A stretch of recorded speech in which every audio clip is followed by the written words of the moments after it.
জলবায়ু loss and damage fund পেতে সব প্রস্তুতি সম্পূর্ণ হবে জুনের মধ্যেই। আবেদনে জলবায়ু পরিবর্তনের ফলে বাস্তুচ্যুত জনগোষ্ঠী গুরুত্ব পাবে বলে জানিয়েছেন পরিবেশ মন্ত্রী সাব্বির হোসেন চৌধুরী। আর বাংলাদেশকে ক্ষতিগ্রস্ত দেশের তালিকায় প্রথমে রাখতে বিজ্ঞান ভিত্তিক তথ্য উপাত্ত দিয়ে আবেদনের পরামর্শ দিয়েছেন বিশেষজ্ঞরা। বিস্তারিত নিয়াজ মোর্শেদের প্রতিবেদনে।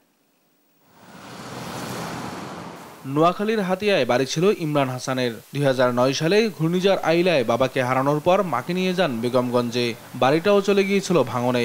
মা গার্মেন্টসে চাকরি নেয় আর নিজে শিশু শ্রমের মাধ্যমে পড়াশোনা চালিয়ে যান। 2009 সাইক্লোন আইলাতে গিয়ে বাবা মারা যায় এবং আমার ফ্যামিলি সব মাইগ্রেন্ট করে চলে আসি শহরে। তখন দেখেছি যে আমি কন্টিনিউয়াসলি যে আমার ফ্যামিলি কষ্ট করতেছে। মাইগ্রেন্ট করার পরে মানুষের লাইভলিহুড থেকে শুরু করে জীবনযাত্রার মান, তারপর বাসস্থান এবং শিক্ষা, স্বাস্থ্য সবকিছুই হুমকি স্বরূপ হয়ে যায়। ইমরান এখন কাজ করছেন জলবায়ু যোদ্ধা হিসেবে। নিজের ক্ষতির ন্যায্যতা ফিরে পেতে অংশ নিয়েছেন দুটি জলবায়ু সম্মেলনে। ইমরান এবার খুশি, কারণ লস অ্যান্ড ড্যামেজ ফান্ড তৈরি হয়েছে এবারের সম্মেলনে। সাবার হচ্ছে, তাদের জন্য কি কাজ করা যায়, আমি ভলেন্টারি কাজ শুরু করি। আর এই ফান্ড পেতে ক্ষতিগ্রস্ত দেশ হিসেবে বাংলাদেশ জুনের মধ্যেই আবেদনের চূড়ান্ত প্রস্তুতি সম্পন্ন করবেন বলে জানান পরিবেশ মন্ত্রী সাব্বির হোসেন চৌধুরী।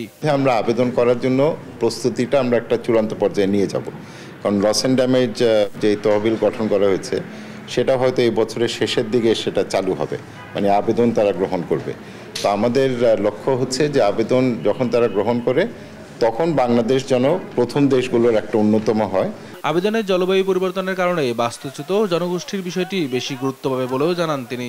স্থানচ্যুত হচ্ছে, আমরা যেটা বলি যারা ক্লাইমেট রেফিউজি, যে নদী ভাঙ্গনের কারণে বা বিভিন্ন জলবায়ুর যে নেতিবাচক প্রভাব আছে তাদের বিষয়টা আমরা দেখছি। আমার মনে হয় সেটা আমাদের একটা অন্যতম প্রায়োরিটি হবে। আর উন্নয়ন কর্মী ও জলবায়ু বিশেষজ্ঞরা জানান, সময় ঘনিয়ে আসায় অতি দ্রুত বিজ্ঞান ভিত্তিক তথ্যপত্র দিয়ে আবেদন করতে হবে। এই তহবিলটা যত সহজে এবং যত তাড়াতাড়ি পারা যায় ওখান থেকে টাকা দিয়ে দেওয়া হোক, যেন মানুষগুলো এই যে জলবায়ু পরিবর্তন দ্বারা ক্ষতিগ্রস্ত হচ্ছে তারা এইগুলো কিছুটা হলেও অ্যাড্রেস করতে পারে। আমাদের যথেষ্ট বিজ্ঞানভিত্তিক তথ্য উপাত্তের প্রস্তুতি এখনো পর্যন্ত আমাদের নেই।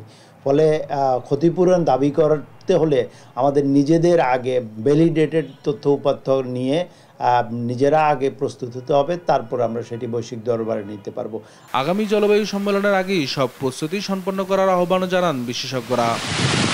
নিয়াজ মোর্শেদ, দেশ টিভি, ঢাকা।